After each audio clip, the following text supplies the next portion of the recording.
This is the William Swain letter, written from the diggings in California, on January 6, 1850, on the South Fork of the Feather River, 25 miles from Long's Bar, and 16 miles above the Bidwell's Bar trading post. This is one of many letters William wrote to his brother George after he came to California to find gold. In the book The World Rushed In by J.S. Holliday, there are more of these letters, but this is one of my favorites. His story in general is pretty neat, as he tells of his travels to get to California and keeps an extensive diary of his time here in the California Gold Rush near Oroville. So without further ado, here is the letter. Dear George, it is so long a time since I wrote you, and I have passed through so many scenes and changes of condition, that I scarcely know what to say among the multitude of things I wish to write. You have probably had much anxiety about my safe arrival in California, and as you have not been able to hear from me in so long a time, you will be desirous of having a lexicon of our journey. I wrote from Raft River by John Root, who packed through from that point. But I can only give you a word in this letter, as there is so much to say about California and its mines of gold. We arrived at Lawson's Ranch on the 8th day of November, tired and worn down with toil and exposure, but hardy and healthy, and in good spirits, buoyant with hope. We were in the Sacramento Valley in the rainy season, destitute of provisions, without shelter, and everything eatable is worth $1 to $1.50 a pound.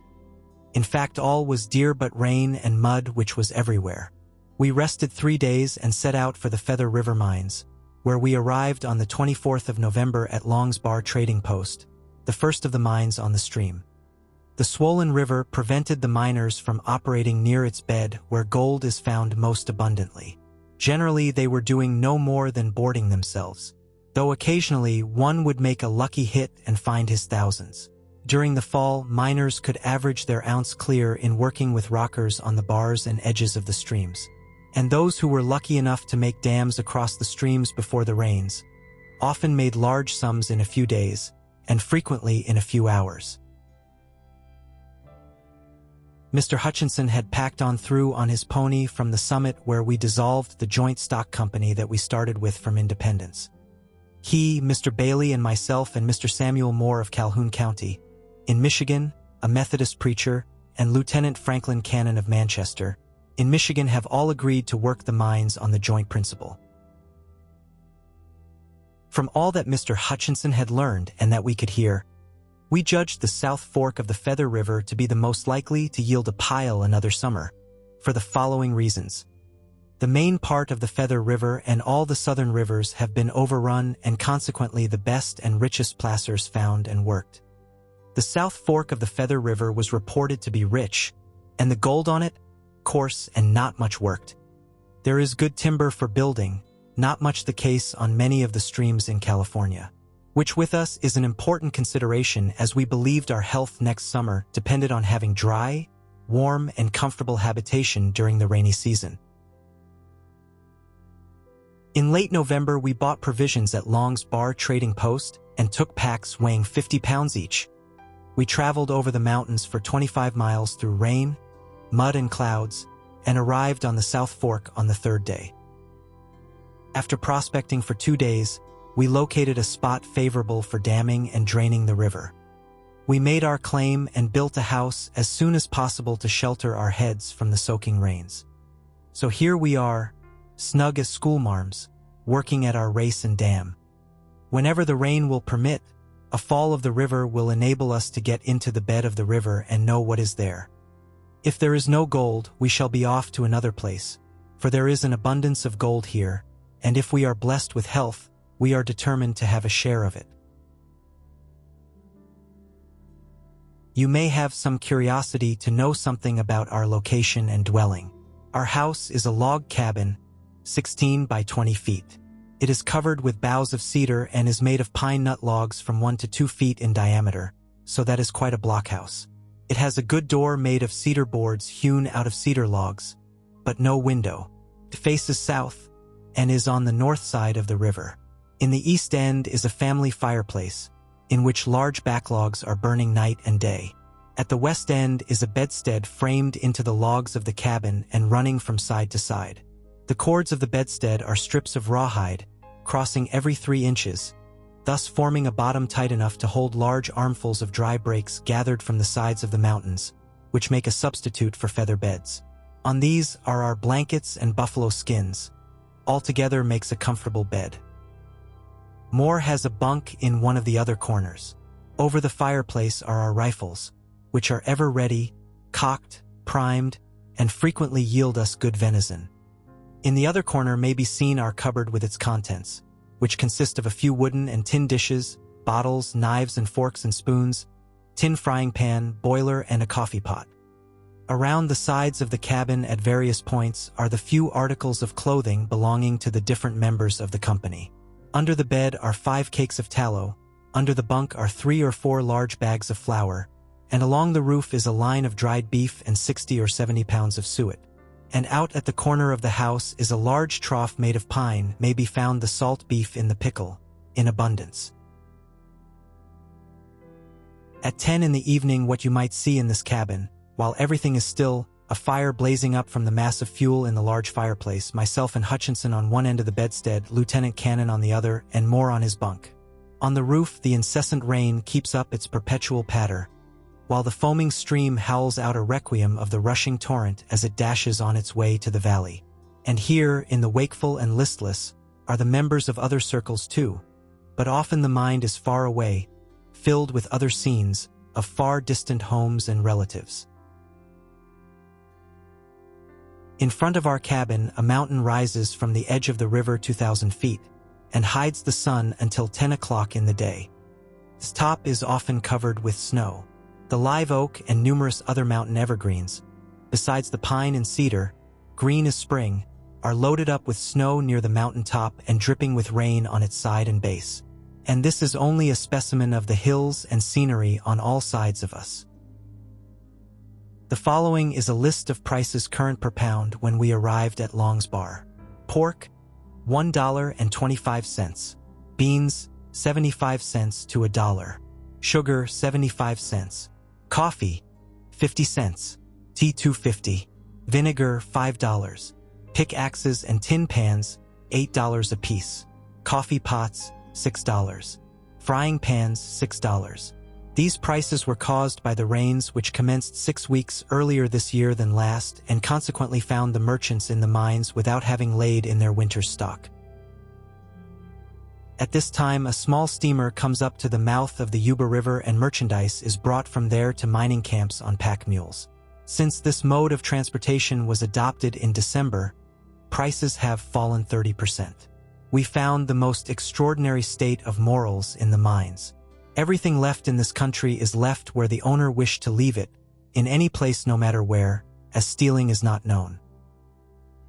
Miners' rights are well protected.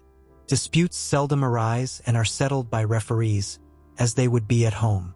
George, I tell you, this mining among the mountains is a dog's life. A man has to make a jackass of himself packing loads over mountains that God never designed man to climb. A barbarian, by forgoing all the comforts of civilized life, and a heathen, by depriving himself of all communication with men away from his immediate circle. You can judge my feelings when I inform you that I have not had an opportunity to send to Sacramento City for my letters and papers, and have no tidings from home since I received your last letter at Independence, and I have not seen a newspaper since I left the States. Sutter's Fort changed its name to Sacramento City, and postal arrangements are made to that place from San Francisco. I wish you to direct your letters to me at that place, for my business may call me there often during the summer, and if not, I can get letters from there, for persons are going down and back every 2 weeks, and I shall make arrangements to have my letters brought up. There was some talk between us of your coming to this country. For God's sake, think not of it. Stay home. Tell all whom you know that are thinking of coming that they have to sacrifice everything and face danger in all its forms. For George, thousands have died and will lay their bones along the routes to this country. Tell all that death is in the pot if they attempt to cross the plains and hellish mountains. Say to Plater never to think of the journey, and as for you, stay at home, for my health is spared, I can get enough for the both of us. My health has been extremely good since I arrived here. I am 15 pounds heavier than when I left home and measured 6 feet last evening. A slight attack of rheumatism in the left hip has given me some trouble for a few days.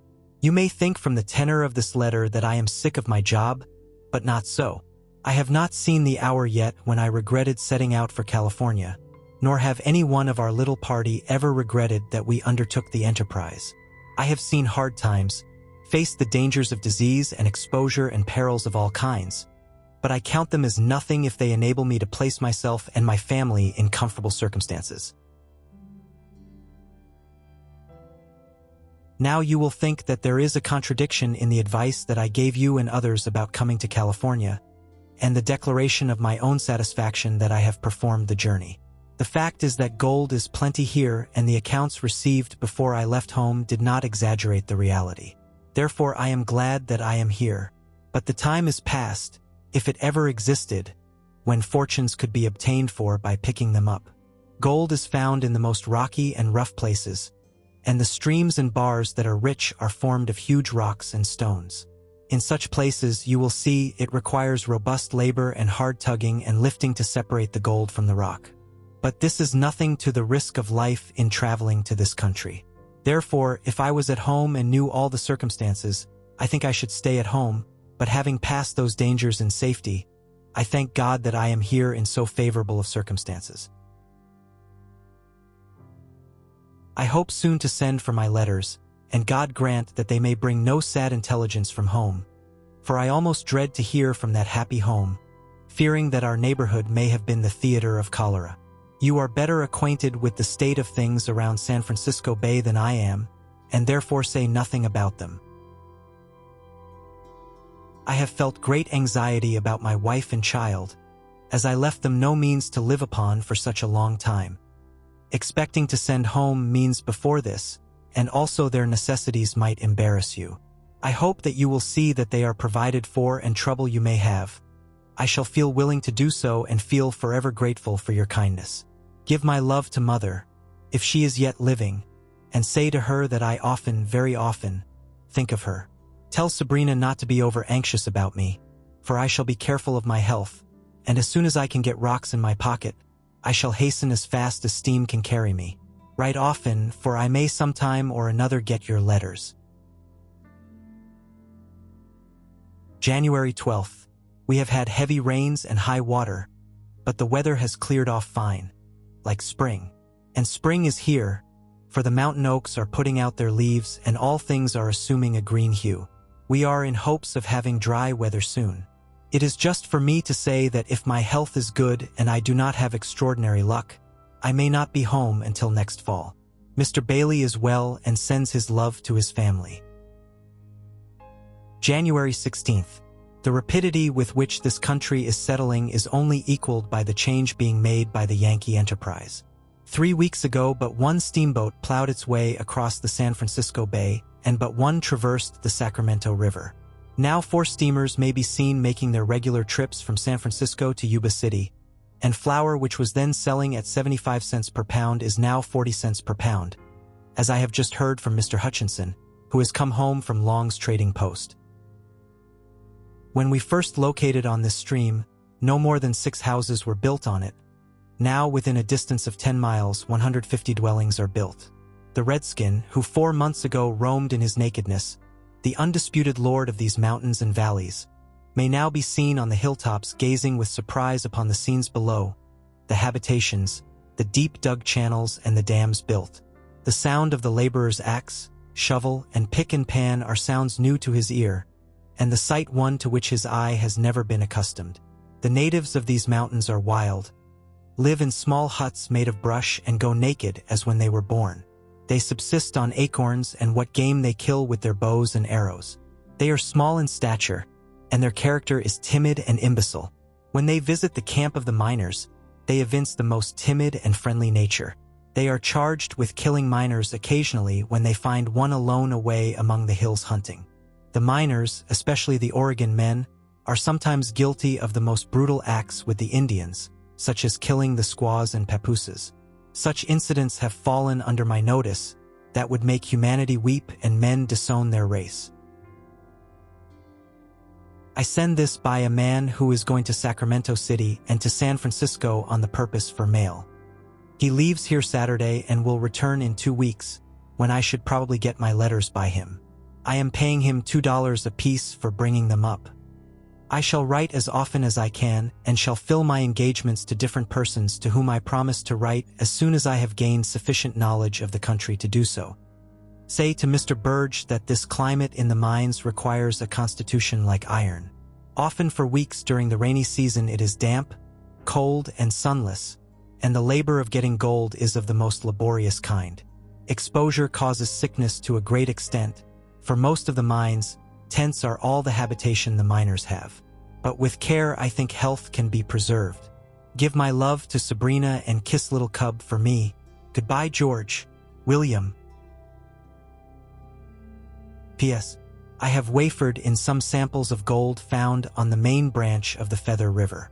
The coarse is a fine specimen found on this fork, but gold found here is often as coarse as a hickory nut. P.S. An onion in the mines is worth $1, and boots are $40 per pair. I have paid $8 for a jar of pickles. This was one of the letters written by William Swain during his time in California. Most of his tale can be found in the book, The World Rushed In by J.S. Holliday. I will make another video soon about what happened to William Swain and how his story ends. As for now, thanks for watching, and as always, happy trails.